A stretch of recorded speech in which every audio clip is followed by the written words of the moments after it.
குடும்பத்தை கவனிக்கும் நபர்கள் யார்? ஜாதகத்தில் தெரிஞ்சுக்கலாமே. லக்னாதிபதி 1, 2, 3, 4 ஆகிய இடங்களில் அமர்ந்திருக்கும் ஜாதகர் கண்டிப்பாக குடும்பத்தை பொறுப்போடு கவனிக்கும் நபராக இருப்பார். லக்னாதிபதி 5, 6, 7, 8 ஆகிய இடங்களில் அமர்ந்திருக்கும் ஜாதகர் 50% குடும்பத்தை கவனிப்பவராகவும், மீதும் 50% வெளி உலக வாழ்க்கை, அதாவது நண்பர்கள் சார்ந்தே அவர்களுடைய வாழ்க்கை இருக்கும். அதே மாதிரி லக்னாதிபதி 9, 10, 11, 12 ஆகிய இடங்களில் அமர்ந்திருந்த ஜாதகர் அந்த நபர்களே குடும்பத்தை கவனிக்காமல், ஒரு குடும்ப பொறுப்பு இல்லாமல் வெளி உலகத்திலேயே, அதாவது நண்பர்கள் வட்டத்திலேயே அவர்களுடைய வாழ்க்கையை முழுமையாக அர்ப்பணிப்பார்கள். தன்னுடைய பங்களிப்பு, வருமானமும் சரி, அவர்களது பங்களிப்பும் முழுமையாக குடும்பத்திற்கு இருக்காது.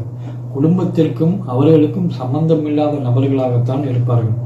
அவர்களே உறவினர்களை மதிக்காமல், ஒரு உணர்வுபூர்வமாக நடக்காமல், ஃபேமிலி அட்டாச்மெண்ட் இல்லாமல் இருக்கக்கூடிய நபர்கள் இவர்கள் தான். அதாவது லக்னத்திற்கு 9, 10, 11, 12ஆம் இடத்தில் அமர்ந்திருக்க நபர்கள் மூலம் அந்த குடும்பத்தில் பிரிவினைகள் நிறைய நடந்திருக்கும், பிரச்சனைகள் நிறையா நடந்துகிட்ருக்கும்.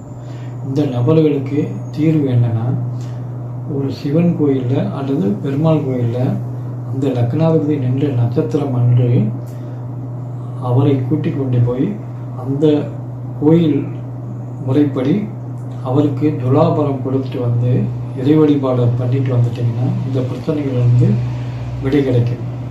எனவே இப்படிப்பட்ட நபர்கள் துலாபாரம் கொடுப்பதன் மூலமாக உங்களது பிரச்சனைகள் நிவர்த்தியாகி குடும்ப சகிதமாக வாழ இறைவனை வேண்டிக் கொள்கிறேன்.